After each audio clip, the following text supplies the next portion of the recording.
Honra a tu padre y a tu madre, así se prolongarán tus días y te irá bien en la tierra que el Señor tu Dios te va a dar.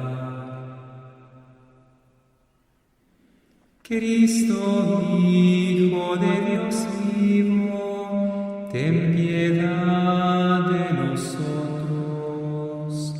Cristo, Hijo de Dios vivo, ten piedad de nosotros.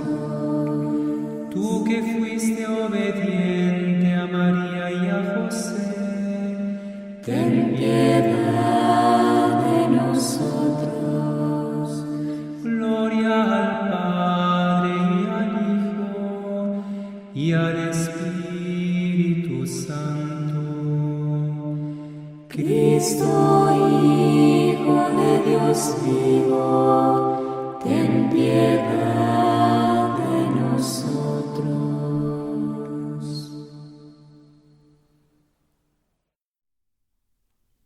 O Moço de Caráter, por Monsenhor Tian Mertotti. Editora Caritatem. Canal Leconde. Caros ouvintes, caso gostem do que aqui está sendo lido, por favor, adquiram o livro. E caso gostem do meu trabalho, devam e queiram auxiliá-lo, centavos serão muito bem-vindos, seja via Pix, apoia-se ou vaquinha. Também há a possibilidade de nos comprar um livro pela lista de desejos da Amazon, como nos fez o Renato. Muito obrigada, querido. Ele nos comprou este livro. Então, seja um apoiador do canal você também, caso possa, deva e queira, claro, concorde com o que aqui é feito. Ou ainda há a possibilidade de tornar-se membro aqui do canal. Os links todos estão no descritivo. Deem uma olhada, interem-se e eu peço, por favor, curtam, compartilhem, comentem, inscrevam-se no canal, caso já não tenham feito, pois tudo isso faz muita diferença em termos de engajamento. Obrigada pela presença. Eu desejo a todos uma boa escuta. Seguimos ainda na parte segunda. Desculpe, professor, eu estava com dor de cabeça. Agora, é do caráter amolentado que te vou falar. O mais antipático de todos os tipos de estudantes. Exterior elegante, terno da última moda, sapatos amarelos de vazio insondável. Esse aluno faz tudo, exceto estudar. É sempre desagradável para um professor ouvir um pavão dessa marca dar-lhe esta resposta. Ah, desculpe, professor, não pude estudar a lição, estava com dor de cabeça. Estava com dor de cabeça? Mentira deslavada! Estava com preguiça, isso é que é. Quisera mostrar a esse rapaz dezenas de jovens bem dotados cujos desejos, esforços e vontade levariam para o estudo. E que a isso tem de renunciar por falta de dinheiro, ou, se acha um meio de prosseguir mesmo assim os seus estudos, é à custa de incríveis privações. E ele, coitado, está sempre com dor de cabeça. A preguiça já lhe gastou tanto a vontade que levantar-se do divã e acompanhar um livro de aula na mesa já é quase para ele um sofrimento físico. Se trabalha uma exígua meia hora, é à noite, depois do jantar, e só o faz acariciando a cabeleira reluzente da brilhantina. Dado que o seu caro eu, evidentemente, vai sempre no primeiro plano. No dia seguinte, não sabe a lição. E nada mais. Como diz Schiller, é só para o esforço que nada enfraquece que as fontes se abrem da eterna verdade. O bloco de mármore ao golpe obedece. Somente do artista de férrea vontade.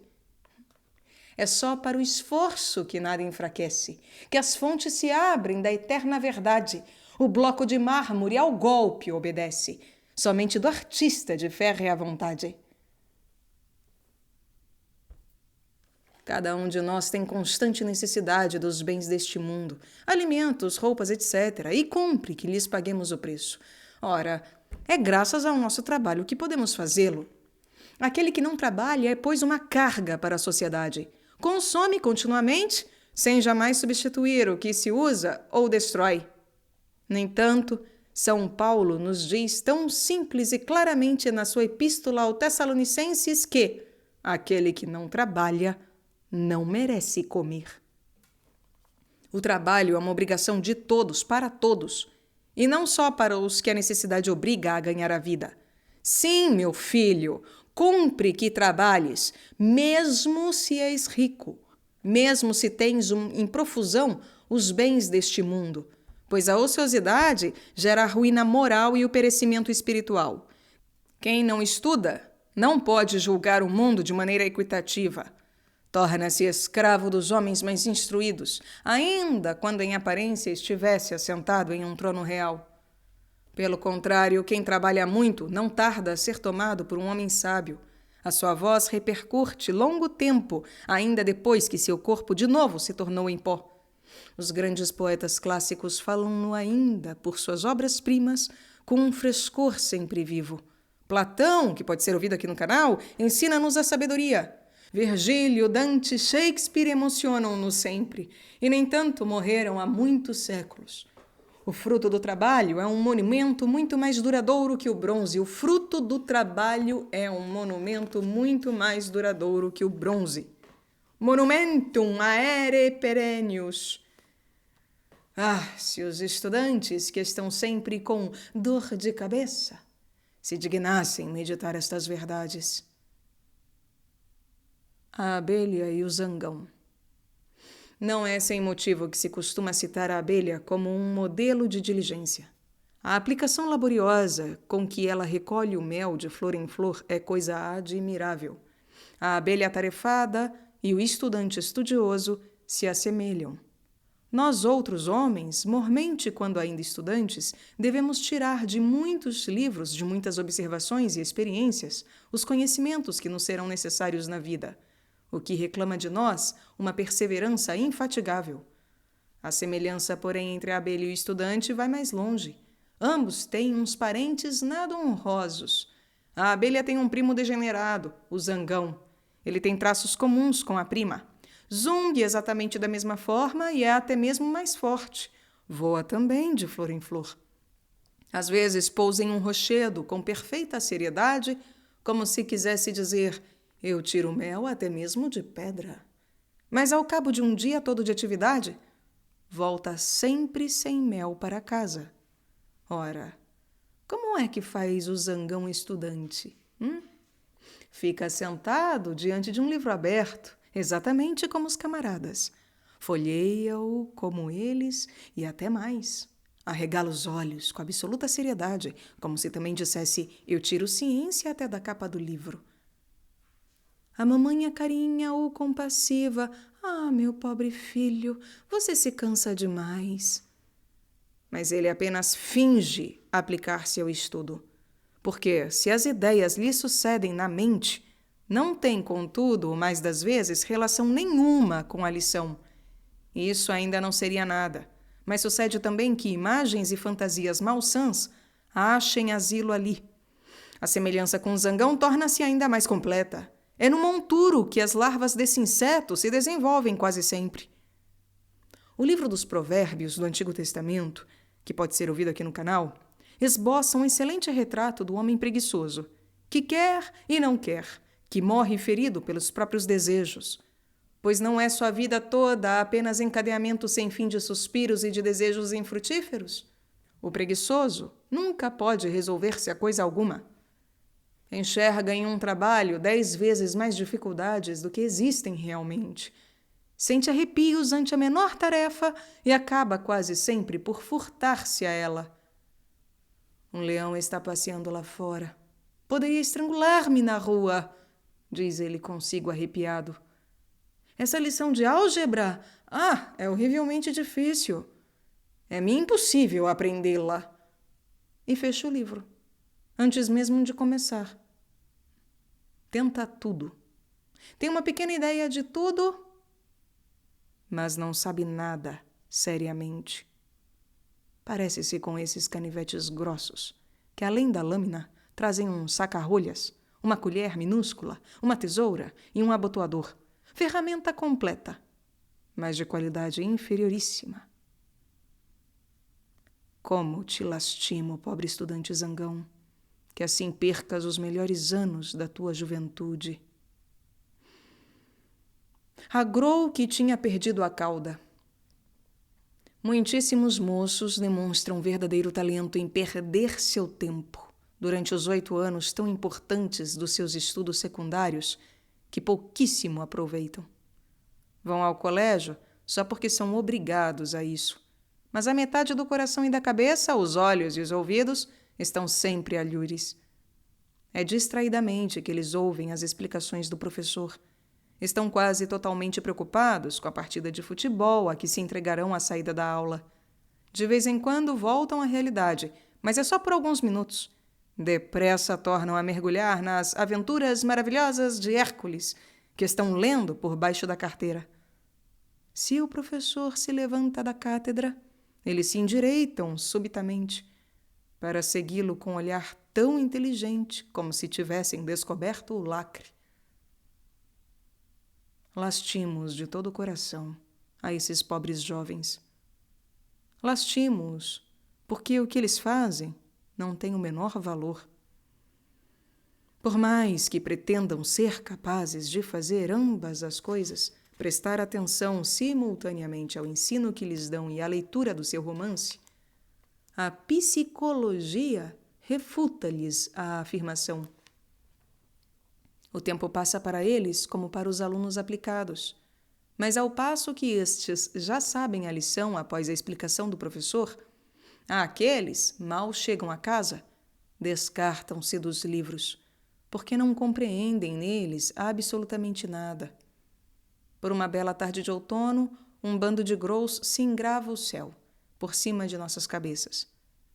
Alinhavam-se em forma de V e pareciam cortar o ar com o seu voo majestoso e seguro.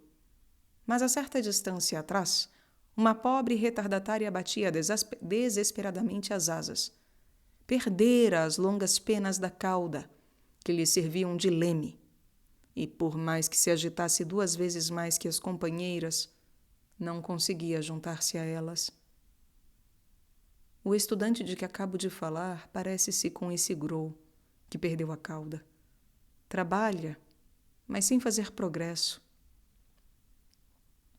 Em Peer Gynt, Ibsen descreve esse moço. Dirigem-lhe censuras os talentos e as honras que ele desperdiçou. Somos os pensamentos que deverias ter pensado, dizem-lhe eles. Somos os cantos que deverias ter cantado. Somos as lágrimas que deverias ter derramado. Somos as ações que deverias ter praticado. Eu quisera que todos os jovens se dessem ao trabalho de copiar as graves palavras que um rico negociante mandou gravar na sua lápide tumular. E fariam mesmo bem em emoldurá-las e pô-las bem à vista na sua mesa de trabalho. Abre aspas. Nunca te esqueças de que o trabalho é uma das tarefas mais importantes da vida. Faze sempre a teu próximo o que quererias que te fizessem. Não deixes para amanhã o que podes fazer hoje. Não confies a outros o trabalho que tu mesmo podes fazer. Nunca invejes o alheio. Dá importância às menores coisas. Não gastes o que ainda não ganhastes. Não deixes de diminuir tua renda, antes procura aumentá-la. Todas as tuas ações devem ser ordenadas severamente. Preocupa-te de fazer o maior bem possível durante a tua vida. Não te prives dos cômodos da existência, vive, porém, vida simples, honesta e econômica. E para alcançar tudo isso, não cesses de trabalhar até o derradeiro dia. Fecha aspas. Se gostas do mel, não te assustem as abelhas. Pois o poeta húngaro Gergely Kizukzor, não sei se essa é a pronúncia correta, tem razão de afirmar. Dizem que antigamente, ou era exagerado, andava-te na boca um frango bem assado.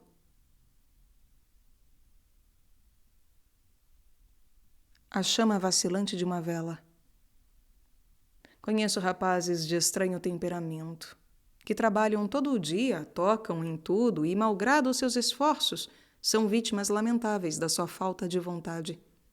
São incapazes de ocupar-se da mesma coisa por mais de 10 minutos. No fundo, não fazem senão dissimular a sua ociosidade com muito jeito, conseguindo a aparência de uma atividade febril. Considera um pouco a tarde desse moço. Depois de jantar, principia a procurar as suas palavras latinas no dicionário. Dali a 3 minutos está desenhando um modelo.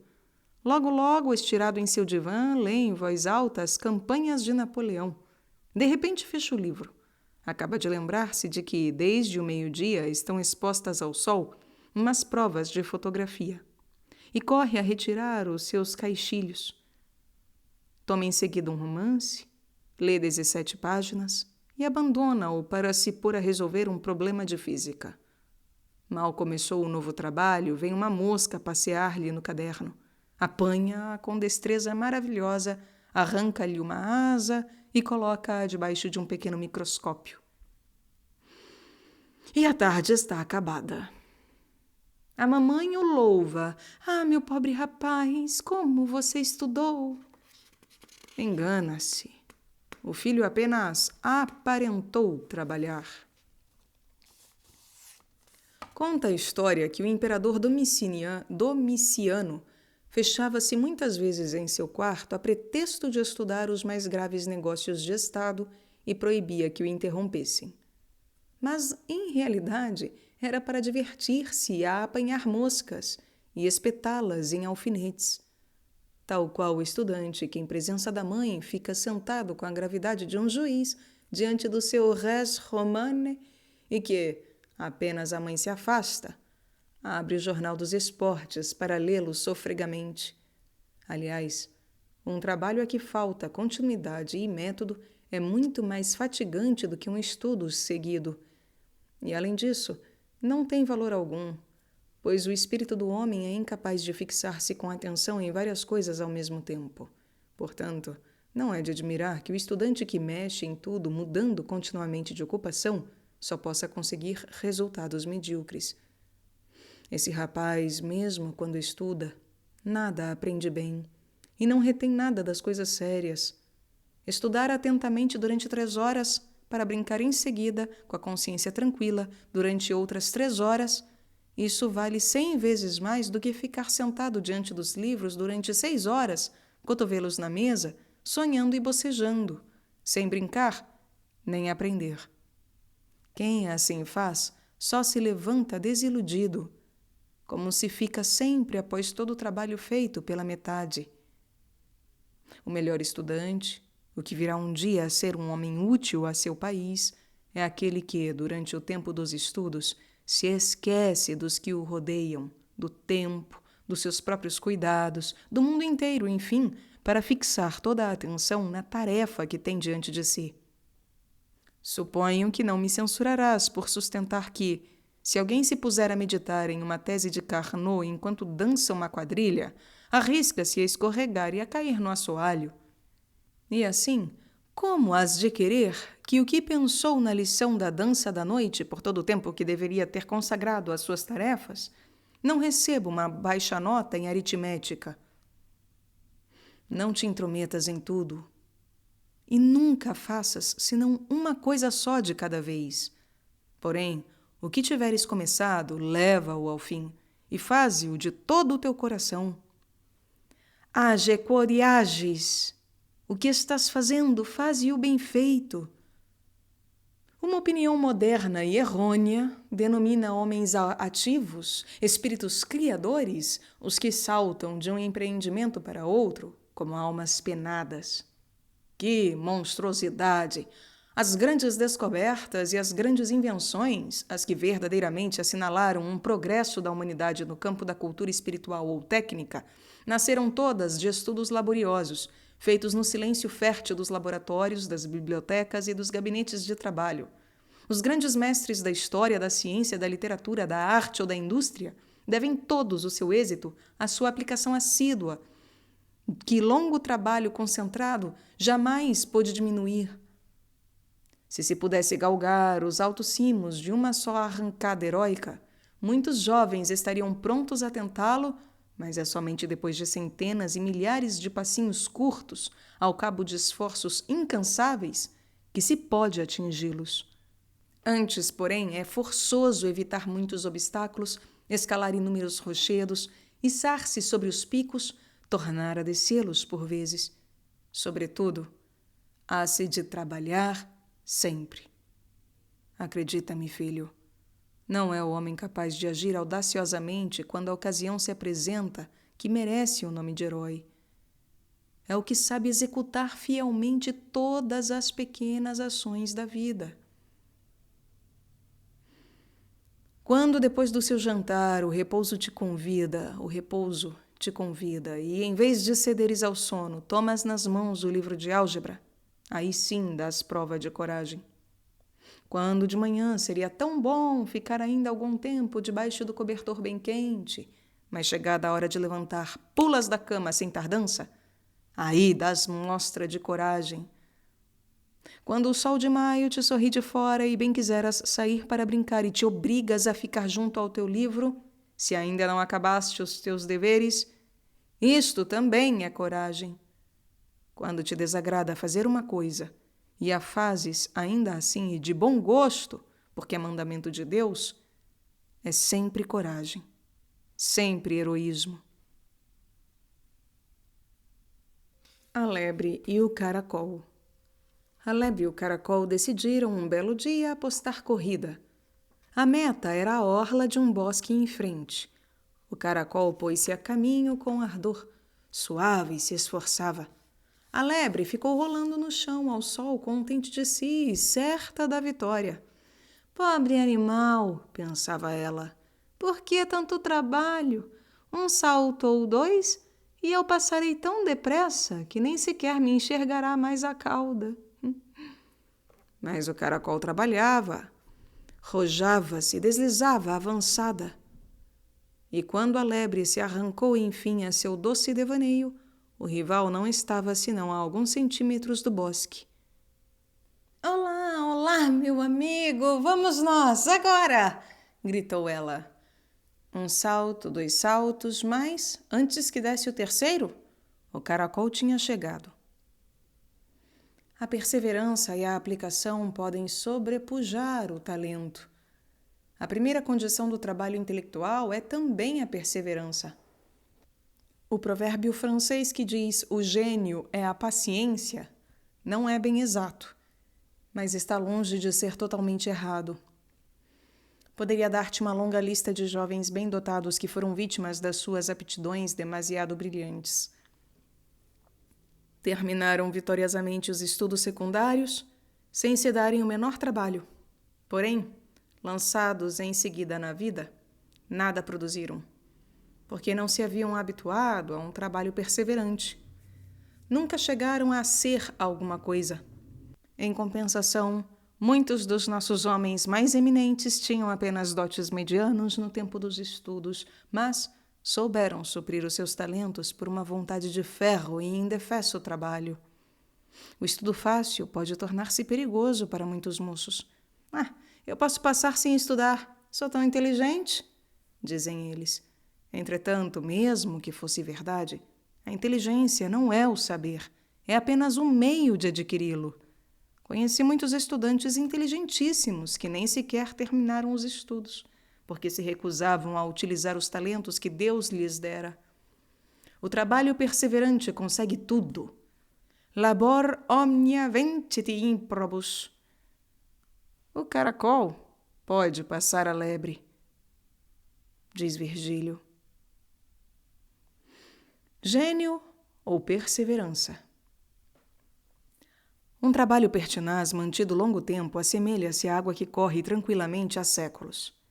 Cava um leito profundo. Nem todos podem vir a ser gênios.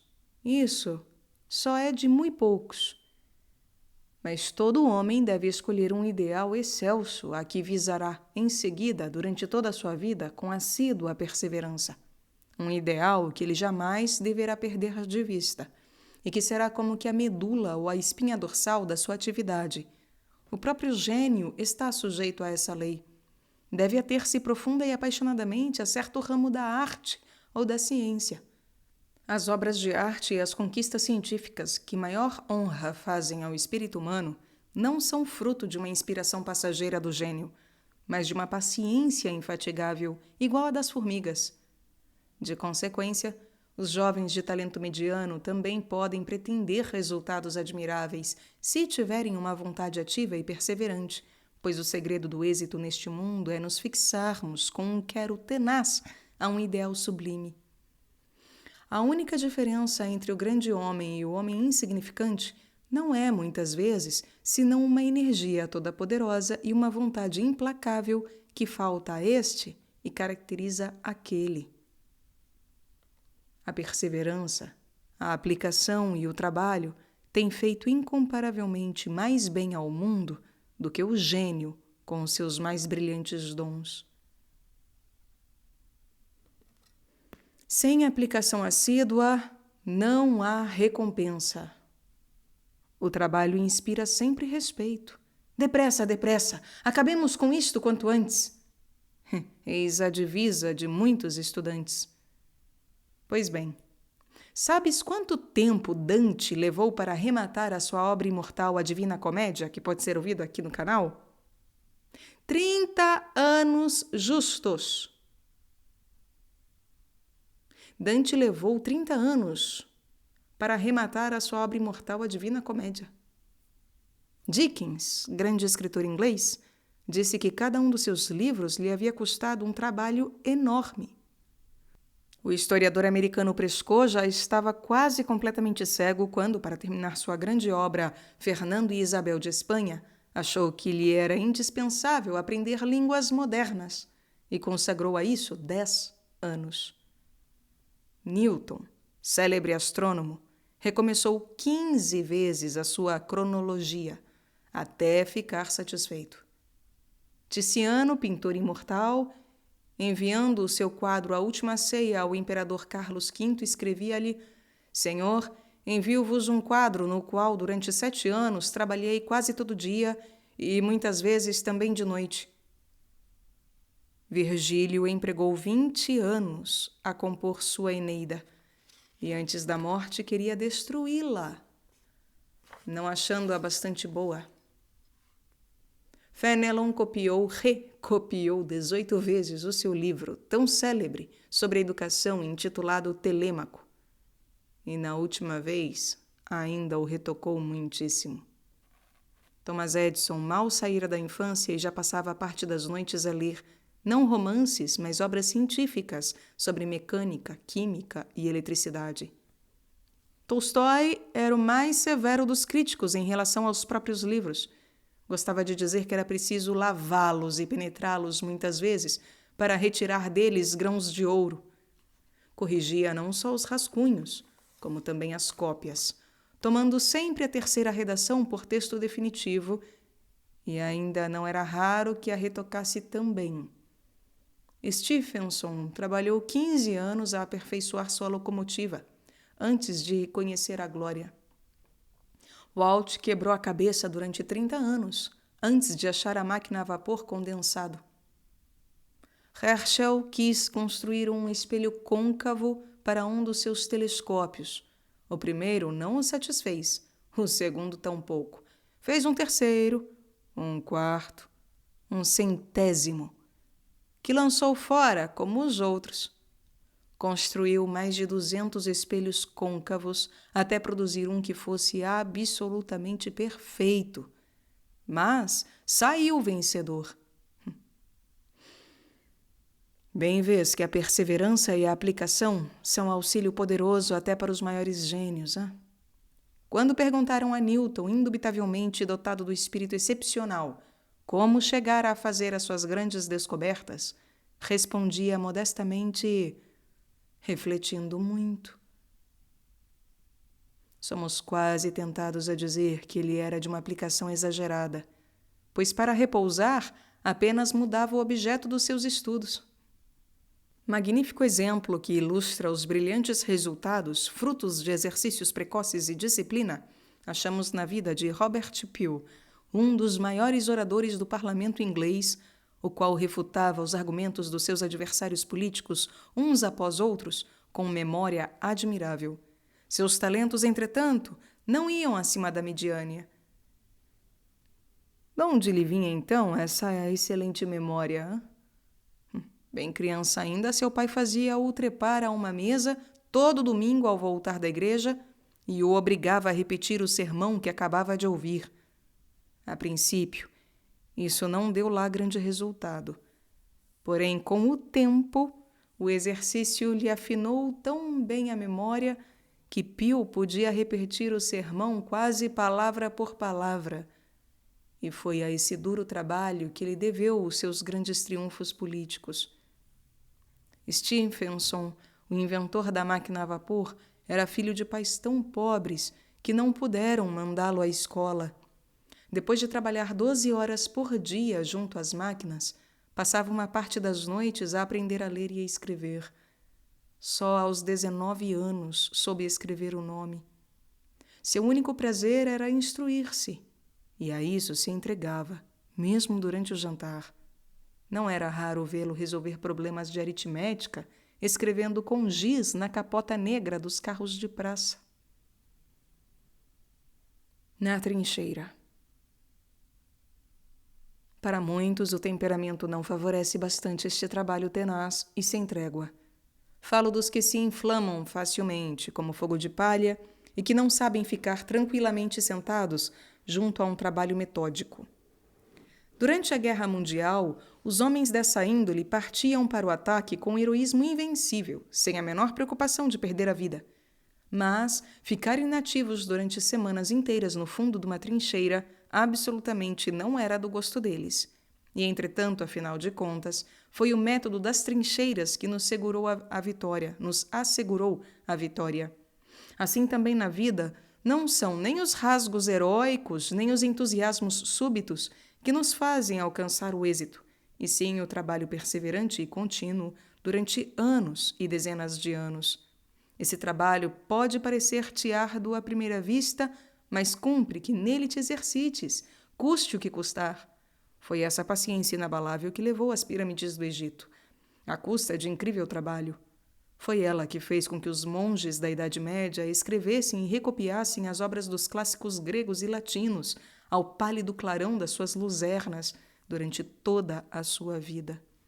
Foi ela ainda que, após tentativas infrutíferas de vários séculos, acabou por descobrir as leis das forças da natureza e as pôs a serviço da humanidade, umas após outras. O saber, a instrução, a ciência, o progresso são frutos da paciência. Não é debalde que o grande poeta húngaro Veresmarty pede a Deus faça dos seus compatriotas trabalhadores que perseverem. Abre aspas.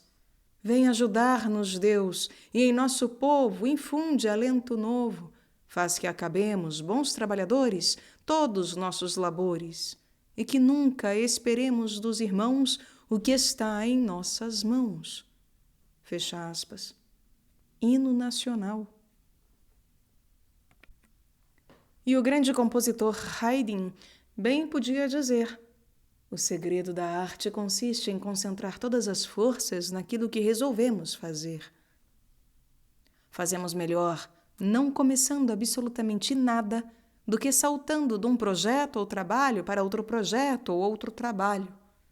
Para um moço, é grande infelicidade ser ele incapaz de trabalhar metódica e incansavelmente, porque é o esforço moderado, mas contínuo, que está na base de todo o progresso, e não o entusiasmo que dura como um fogo de palha. Com que energia o estudante preguiçoso se dá aos estudos antes de um exame? Que vale, porém, esse entusiasmo de alguns dias, depois de 10 meses de preguiça? Farias bem tu seguindo a divisa de uma ordem de cavaleiros poloneses do século XVII. Vitisti vince. Venceste? Muito bem, alegra-te. Mas não te salteie, orgulho exagerado. Continua a lutar e a vencer. A educação da vontade. 3 coisas têm grande influência sobre a vontade: o sentimento, a imaginação e o temperamento. Não somos totalmente senhores deles. O livre-arbítrio do homem não é, pois, completo em nós. Tu mesmo deves ter notado que um dia te levantas triste e abatido e no dia seguinte, ao invés, estás tão alegre que terias vontade de dançar. E não podes dizer a razão nem do abatimento de ontem, nem da alegria de hoje. O mesmo ocorre com a imaginação. De repente, sem causa alguma, as recordações de um acontecimento passado emergem na tua memória, ou então, por sob os vincos da tua fronte, ideias absurdas e imagens enganadoras se desenham. De onde vêm? Por que é que se apresentam naquele minuto preciso? Não saberias dizê-lo. E é de frequente que a nossa imaginação assim nos jogueteia. É a miúdo que nos mostra dificuldades imensas e obstáculos insuperáveis no caminho dos nossos trabalhos para nos desgostar deles. Se tens um dente para mandar extrair ou tratar, não é o trabalho do dentista que é o mais doloroso. É a meia hora que passas na sala de espera, deixando livre campo à tua imaginação que te mostra, exagerando atrozmente, o sofrimento que te aguarda. Pois bem, meu filho, se não somos totalmente senhores dos nossos sentimentos e da nossa imaginação, cumpre-nos, entretanto, tentar estender o reino da nossa vontade até a atividade deles. Cumpre-nos velar sobre os sentimentos e tomar as rédeas à imaginação. Acordaste de mau humor? Não importa. Trata de sorrir e de cantar.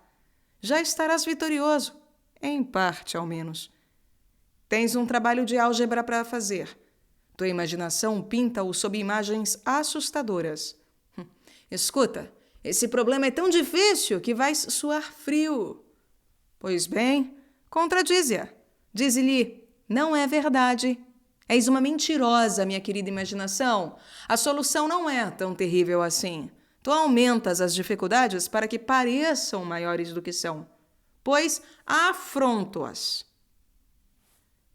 Como vês, a educação da vontade é um trabalho pertinaz, no intuito de sujeitar todas as faculdades intelectuais que nela influem, tais como a inteligência, o sentimento, a memória, a imaginação, etc. E não basta, portanto, exercitar e fortalecer a vontade.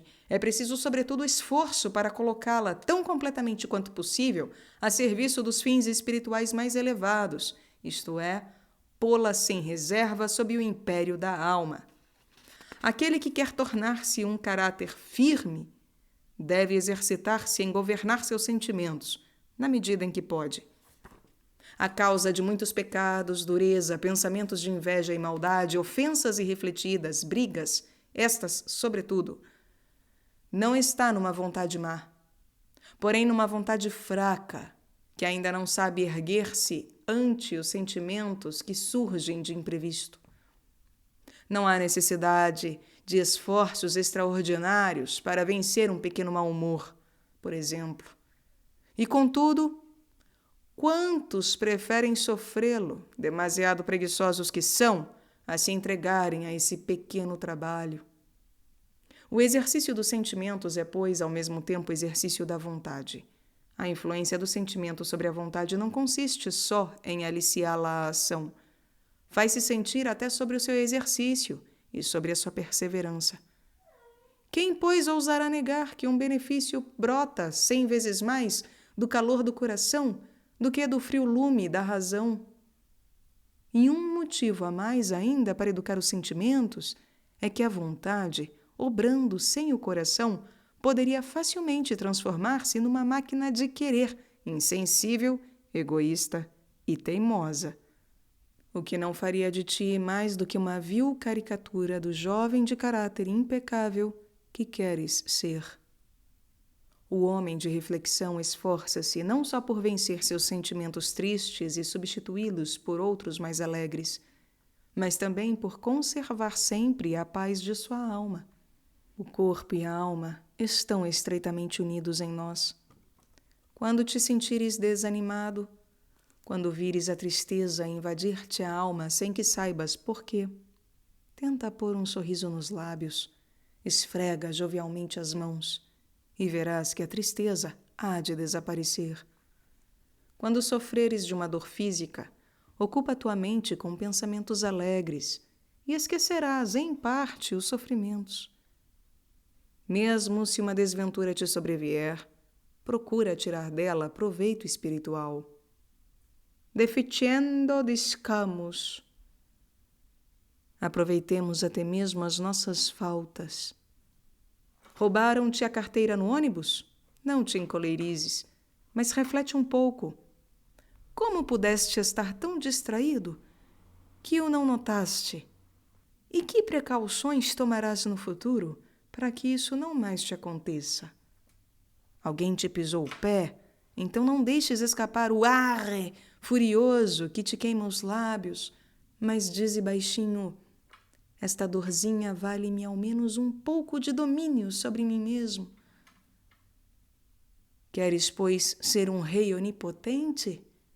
Domina-te a ti mesmo virilmente. Senhorear sempre os próprios sentimentos e nunca se deixar arrastar por eles é o alto grau da perfeição espiritual. Mas com isso, viemos a dar no capítulo mais importante deste livro, os meios de exercitar o caráter.